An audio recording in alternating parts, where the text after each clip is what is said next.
Well, hey there, how's it going? This is Seth, REtipster.com, and I wanted to do something here that I've never really done before, but people have asked me about it for a long time.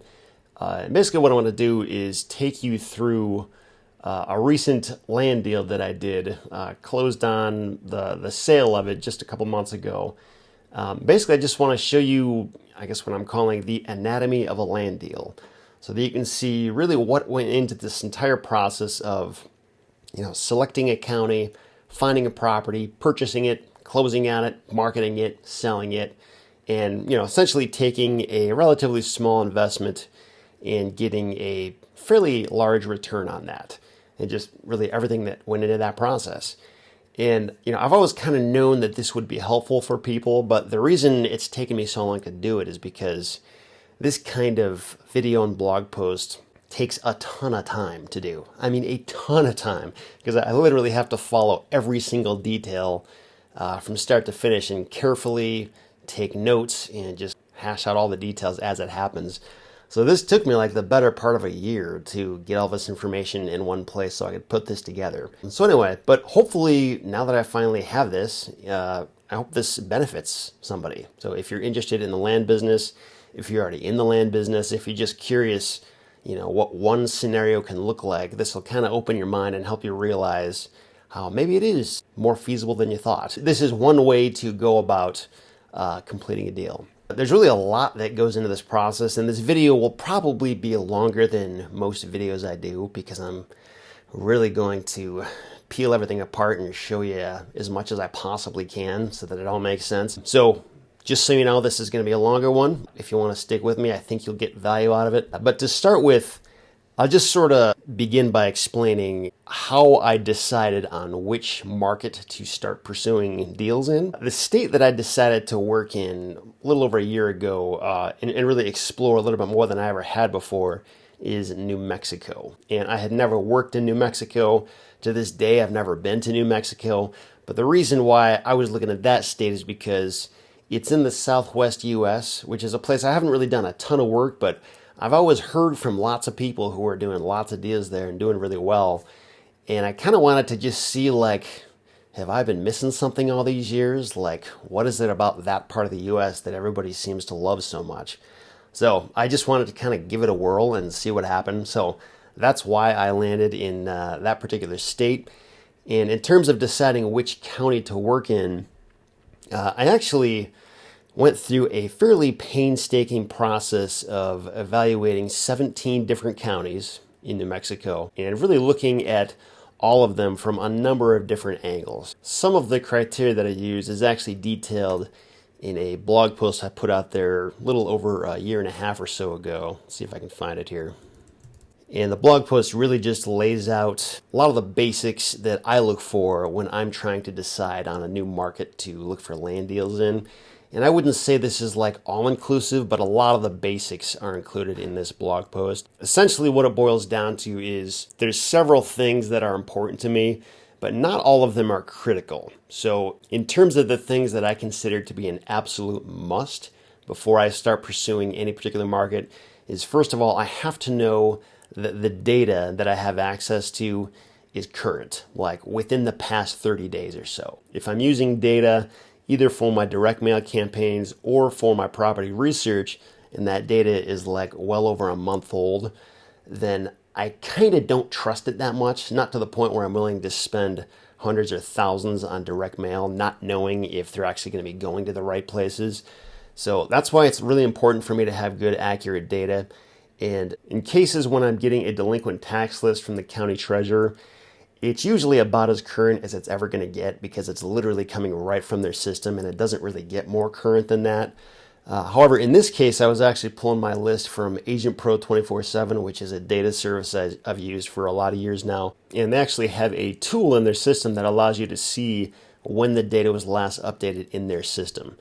And to do that, once you're logged into the Agent Pro interface, you go here to the Tools button, click on Geographic Coverage, and then you can click on whichever state you're searching in. So I'll go ahead and click here. And as you can see, it lists out all the counties in that state, and it shows the date that these databases were last updated.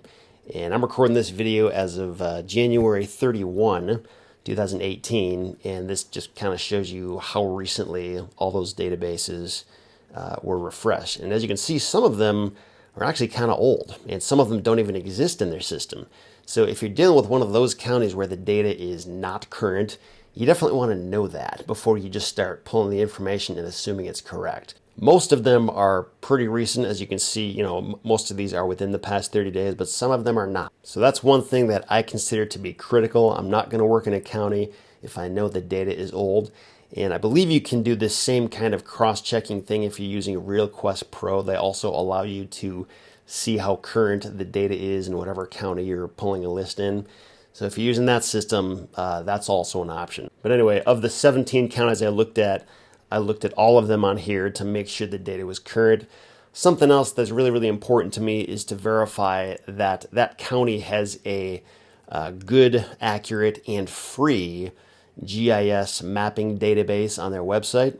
And GIS mapping database, if you don't know what that is, it's basically just a map of the entire county showing the parcel lines for every single parcel in that county. And the reason this is really important, especially for land investors, is because if you don't know where those parcel lines are, it's very difficult to know with any certainty the size, shape, dimensions, and location of whatever property you're looking at. So for example, this is the GIS mapping system on the website for Kent County, Michigan. This is just the county where I live. I've never actually worked in this county, but just to kind of show you what this is. It's basically just a system where you can type in the address or the owner name and then find those parcels. And once you zoom in a little bit, you can kind of start to see, like, these are all of the parcel lines for every single parcel in the county. And this is really, really helpful. This information is in most counties in like the Agent Pro 24/7 system, but occasionally I come across counties where this data either doesn't exist or it's questionable in terms of reliability. So I'm usually, regardless of the situation, trying to find that county's website and their GIS system, if they've got one, to verify that information about each parcel of land that I'm looking at. And if the county doesn't even have that, or say if they do have it, but you have to like pay $20 for every single map that they generate for you, for me personally, that's a deal breaker. I don't want to mess with that. And I'm not saying it needs to be a deal breaker for you, but it's one of those things that I've just kind of decided I don't want to mess around with it unless this information is readily available and free online. And luckily, lots and lots and lots of counties have this. And it's not always easy to find, but if you're willing to look a little bit, you can usually find it if it exists at all. So anyway, that's another thing that I was, trying to verify existed in all of the counties that I was considering. Some of the other things that I was looking at was just verifying what the population was per square mile. And I generally wanted that population to be 100 people or less per square mile, just to verify that the county was indeed rural and not overpopulated for the kind of properties that I'm looking for. And this was pretty easy to verify just by looking at the census map. I'll include a link to it here. It's really easy to just, find whichever county you're looking at and simply by this color code thing, decipher, what the population is approximately in whichever county you're looking at. And this is literally just an image. So it's pretty easy to work with. This data was last updated in 2010, so it's actually starting to get a little old, but really that's some of the best info we have to work with. You can also check out the county website on like Wikipedia. Sometimes you'll find this kind of information there. But anyway, that's another thing I was looking at. Some of the things that I was considering in the process that weren't necessarily like life or death issues, but I was still really curious to know what they were, is first of all, what the laws were regarding seller financing in these states, whether those states make it easy or difficult for me to repossess properties if I ever have to do that. Because some states make it super hard and they force you to go through court if you ever have to do that. Some states make it really, really easy. So I wanted to know that. Then also I was curious to know, does this state require me to use a closing attorney when I close deals? And this is an issue that is prevalent mostly on the East Coast, not so much in the Southwest U.S. So that was not an issue in this case. And one other interesting thing that's just kind of interesting to know about sometimes is what the income tax rate is in that state. Because basically for every property I buy and sell in whichever state, if I have to pay income tax, then I lose a portion of my profits through that. And New Mexico does have income tax, but it's not super high. Interestingly enough, there are some states out there that have no income tax at all. Like I believe Texas, Nevada, Wyoming, I think Florida. Don't quote me on that, but it's just another interesting thing that doesn't necessarily need to drive your decision, but it can be a helpful factor just to include in the overall decision-making process when you're trying to decide on which states and counties to work in. So anyway, with all that being said, those are some of the things I looked at, and New Mexico was where I decided to work, and I landed on a county that I'm not going to tell you just because I don't want to make a bunch of people try to work there all of a sudden, but it's a county that was about an hour away from Albuquerque, so it was within a good distance from a major big city, but it was still rural, and there are actually several counties that sort of fit the right profile that I could have worked in. I just happened to land on this one because in terms of like desirability, there were some mountains, some nice subdivisions and neighborhoods, and there were a few small cities speckled throughout. So just from that standpoint, there were some things about it that I thought were a good fit for the kinds of properties I was trying to buy. So that's how I decided on the place to start working. I ended up sending out blind offers, and I've actually got a blind offer template I put together a couple years ago. But it was basically just this template, and I was using a direct mail service called ITI Direct Mail, otherwise known as letterprinting.net, and they've worked pretty well for me for the past year. Price I paid for my mailers was 59 cents per unit. That was for 2 pages in an envelope. In terms of pricing my offers, I basically did some research on Zillow and LandWatch, but mostly Zillow. Because Zillow has some really good filtering criteria. They actually both do, but I kind of like Zillow's better. I think it's a little bit more flexible. As you can see up here, you can basically type in whatever zip code or county or state that you're looking in and just kind of determine which types of listings you want to show up and the sizes of those properties and a lot of other specifics. And once you do that and start finding the results, you can find a lot of listing prices for the properties that you were looking to buy. And in my case, I was using a list that I pulled from Agent Pro 24/7, and I had selected some filtering criteria saying that I wanted the properties to be, basically all vacant land between the sizes of 10 to 30 acres. So given that, obviously I can put in similar filtering criteria here and search for what's available. And when I searched for it, starting from cheapest, going to the most expensive, basically the conclusion that I came to in the specific county where I was looking was that properties were worth anywhere from $750 an acre to $2,500 an acre, with most of those properties more toward the lower end of that.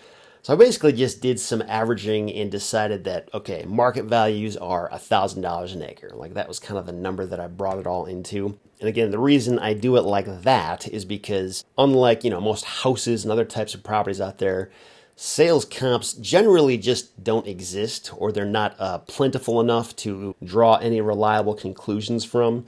So in the absence of that, looking at listing prices is clearly not a perfect way to do this, but it does tell us what the competition is out there and what kinds of listings we're going to need to look better than if we want to sell our property quickly. So anyway, that's why I was looking at it like that. With the assumption that properties were worth $1,000 an acre, I decided to price my offers at 10% of that, so basically $100 an acre.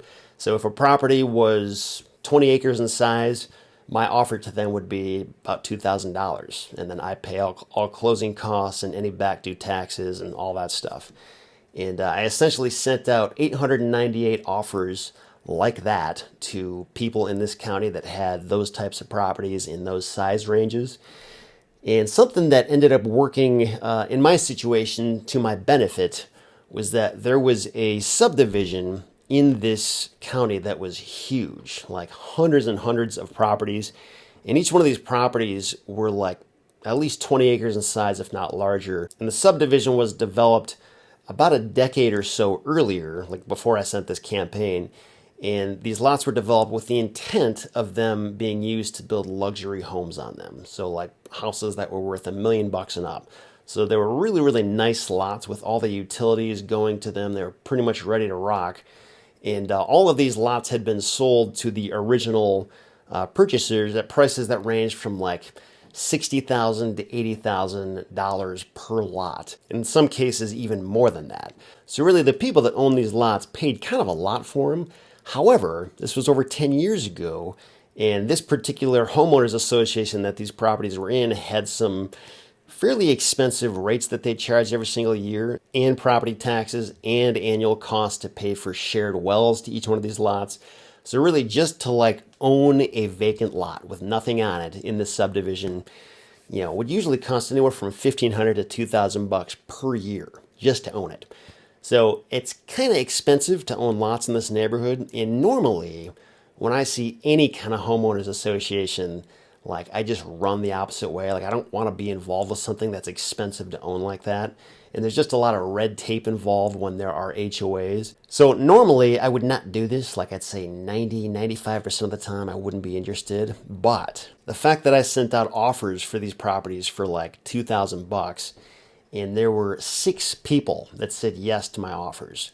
And each one of these people had paid over $60,000 for their lot, about a decade or so earlier.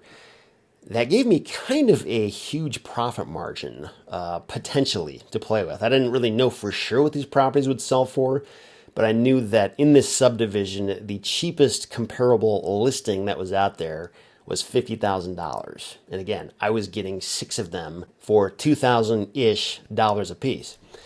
So really, I mean, there was a huge upside potential here if I was willing to go out on a limb and buy these properties that had these pretty high holding costs to them. So because of that, I was willing to kind of like roll the dice, and I didn't necessarily want to like dump tons and tons and tons of money into these. So basically what I did was, of those 6 offers, I found 4 that I thought were the best, most promising, and would be the easiest to sell. And I said, okay, let's move forward with those 4 properties. And the other 2, I just said, sorry, our funds are tapped out for these particular properties in this market, and we're not going to be able to proceed with this. And I just sent them written notification of that, and they had no problem. So it wasn't really a hard thing in this case. But essentially, I ended up going forward and closing with a title company on all 4 of them. And an interesting thing, I had never had this before, but the first title company that I called to ask if they would close them for me, they were like really rude, first of all, and then they said, no, we're not going to close these for you. And the reason being, they were familiar with this subdivision and how expensive these lots were. And when they saw that I was getting each one of them for like $2,000 a pop, maybe a little bit more, they were like, yeah, we think something fishy is going on here. We're not going to do this for you. And I was kind of like, seriously? Like, just because I'm getting a good deal, you just assume that I'm like being dishonest or something? I've never had that before. It kind of blew my mind. But anyway, so basically I just found another title company in Albuquerque and called them up. And even they were a little hesitant. And they said the only way that they would work with me is if I paid for title insurance, assuming that each property was worth like $20,000 a piece. So basically just like overpaying for more title insurance than I needed. And if I was going to do that, then they would work with me. So it was a little annoying, but it only added like a couple $100 in cost to each deal. So I was like, okay, fine, whatever, just handle this for me and let's move forward. So I went with them, and it took about a month to close on all 4 deals. And I ended up purchasing 2 of them in the name of my LLC, and the other 2 in the name of my self-directed Roth IRA, just to kind of, spread out the investment a little bit. And once I owned them, I obviously had 4 very similar properties here in this subdivision.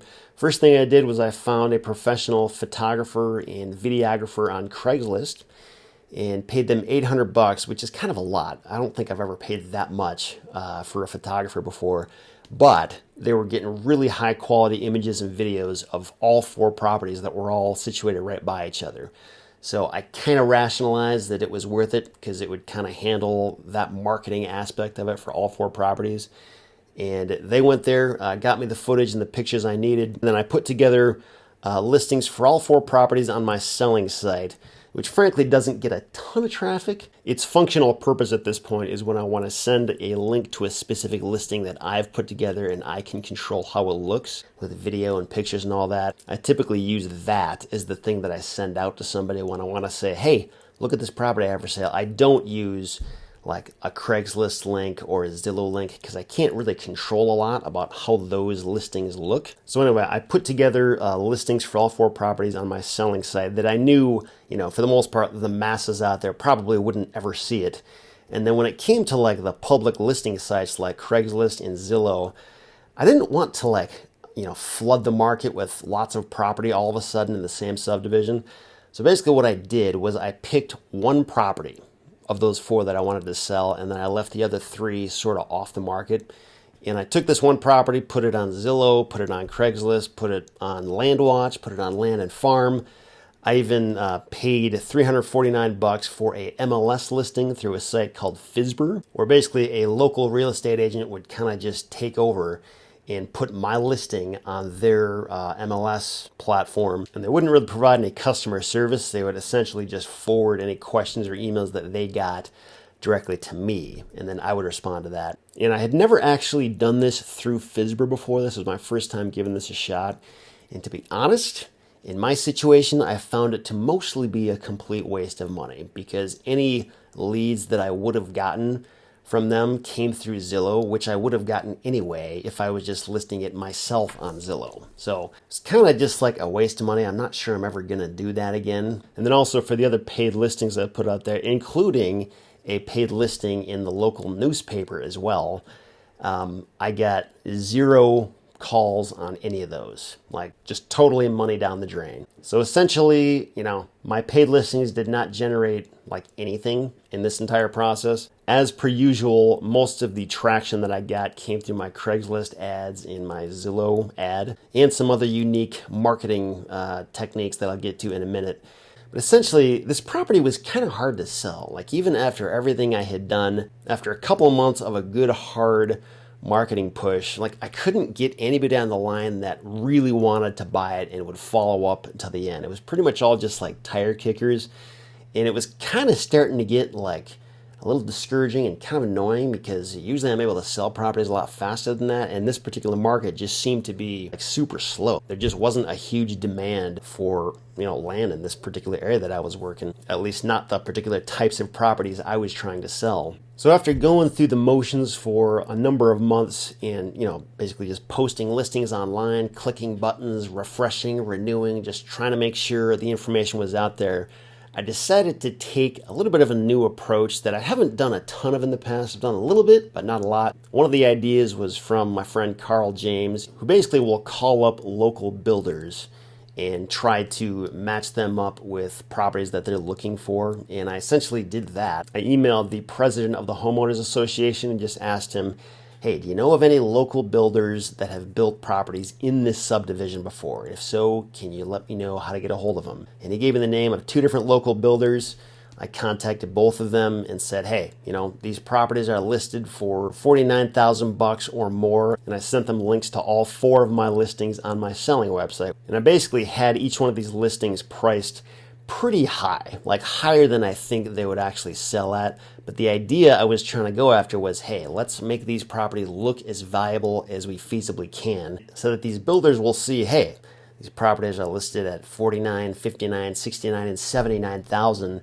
And then essentially what I did was I said, you can buy one or all of them for $10,000 a pop. And both of the builders I talked to were like, wow, that's a really good value. Even so, though, the first builder said he still wasn't interested because he wasn't really looking to build any spec homes at this point, because the building market just isn't that hot in this neck of the woods. And even the other builder was a little hesitant to do it, but a couple months after I contacted them, they ended up coming back to the table and saying, yes, we'll buy the last 3 you have. So that's actually kind of like another story that did work out. But for the purposes of this case study, I'm just focusing on the first property that I ended up selling. And that brings me to the other sort of unconventional marketing tactic that I was using, in addition to calling up local builders, was I found out that this particular homeowners association had a section on its website where they had listings for every single property that was for sale in the subdivision.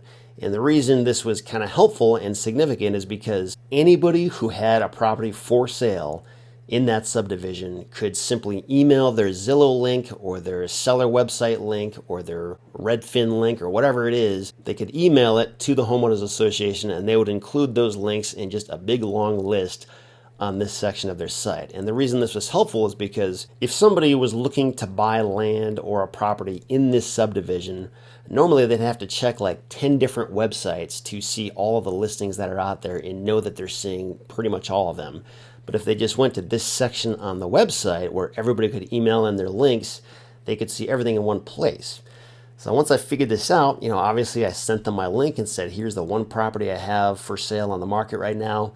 And they put it there, and it was about 2 weeks after that I got an email from somebody who said, we want to purchase your land and we'll offer you $20,000 for it. And granted, my property had been listed at $49,000, so this was actually like way less than what I had it listed for.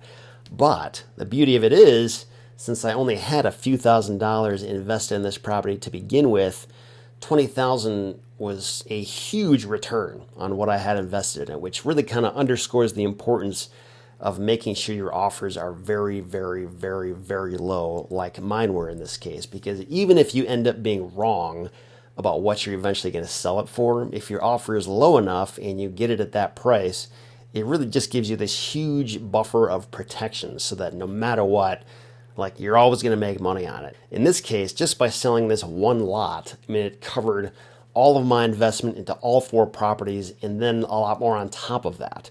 So anyway, it was a pretty cool thing, and I ended up selling it for $20,000. On the selling end, we ran it through the same title company that I used to close it. Again, it took about a month for them to do that, and that was pretty much it. I got a cashier's check in my mailbox for $19,616, I think was the exact number, after all the closing costs were paid from my end. All in all, this entire process took me several months. I had bought it at the end of March and then ended up selling it near the end of October. So I don't know how many months that is. I'm horrible at math, but that was the time frame I was working in. And really through this entire process, I had learned a couple new lessons, and some of my old lessons were just reinforced again. The first lesson is the one that I just kind of mentioned. If you're not sure how much your offer should be, I personally think it's better to err on the side of being too low rather than too high, because it's always easy to adjust your offer up if you need to, but once you put that number out there, it's kind of hard to bring it down. I think it's harder to bring it down. Even if you have a good reason, a lot of times, once you anchor that number in somebody's mind, you're sort of stuck there unless you've got a significant reason to come down and they're really motivated to sell it. I've always been super conservative like that, and admittedly, I've probably lost lots of deals because my offers have been too low, but even so, I'm just more comfortable offering less than more. So it's kind of a tricky dance you have to do sometimes, because not all markets will respond the same way to the same types of offers. But anyway, it ended up working for me in this scenario. Another big lesson I learned was just the importance of trying things that are unconventional on the selling end. Sometimes in some markets, depending on your property, you can get super lucky and just like put a listing out there and have people just pounding down your door to buy it at your full asking price like the next day. So that's like the ideal scenario everybody always hopes for. But a lot of times it just doesn't work like that. You have to be creative and consistent and just go the extra mile to find that buyer. And in this case, like, it wasn't even hard to find them. I just needed to be hitting the right buttons that took me several months to get to the point of doing. So it's important to remember that there is a lot of power in your willingness to pick up the phone and talk to people and do more than just going through the motions of like clicking buttons and trying to automate the heck out of everything. I think there's something to be said for that, but also just remember, like, if you really want fast results in this world, like, there is a lot of power in calling people and getting people on the line and kind of just being willing to shake the bushes and get things to happen for you when you need them to. So that was another good lesson for me. HOA fees, like I mentioned, a lot of times I'm not happy about that and I won't do those kinds of deals. But in this case, it was worth my willingness to go out on a limb and kind of play that game. And I did not even come close to losing my shirt on it. With that being said, I still think it's something that you should be super careful with if you're ever looking at a deal with HOA fees involved, because those can totally clutter up the process and get really expensive. But it's not necessarily just a rubber stamp no just because you see an HOA. Sometimes it can work out if the numbers and the economics of the deal can still make sense. And then another important thing on the marketing, selling side of this is that spending money for a paid listing is not like a magic bullet that's just going to like solve all your problems and get your property sold. I've talked to a lot of people who, websites like LandWatch and that kind of thing does work for them. So I'm not saying it's like bad or anything like that, but in my case, simply throwing money at the problem did not solve anything. It was more a question of What am I willing to do to think outside the box to find buyers and make this happen? And paid listings were not the answer for me in this case. And if I had assumed that it was, then I would probably still own all these properties today, and I would probably be out, several hundred, if not several $1,000s, just because I thought that was somehow going to solve all my problems. But really, my ads on Craigslist and Zillow, again, didn't necessarily result in the sale, but it did generate a lot more just interest in the property than those paid listing sites did. So again, it's kind of like a case-by-case thing, but that was one of the interesting discoveries I had from this deal. I think that kind of covers most of the basics. Keep in mind, I've actually got a lot more detail and just numbers and information and screenshots and all kinds of stuff about this same deal in the blog post that I put together to go along with this. I spent a ton of time compiling all that information. So if you want to just kind of read more about how this all went, be sure to check that out. I'm going to have a link to it beneath this video. So just click on, show more, and you'll see a link right there, and you can go check that out if you're interested. But again, that was my experience. I hope that was interesting and helpful and informative.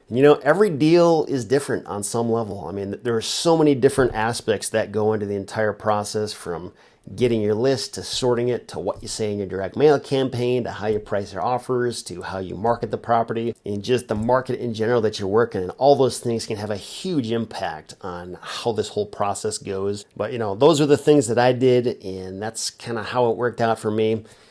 And yeah, take that for what it is. Thanks a lot for watching. Hopefully I'll catch you next time. See you later.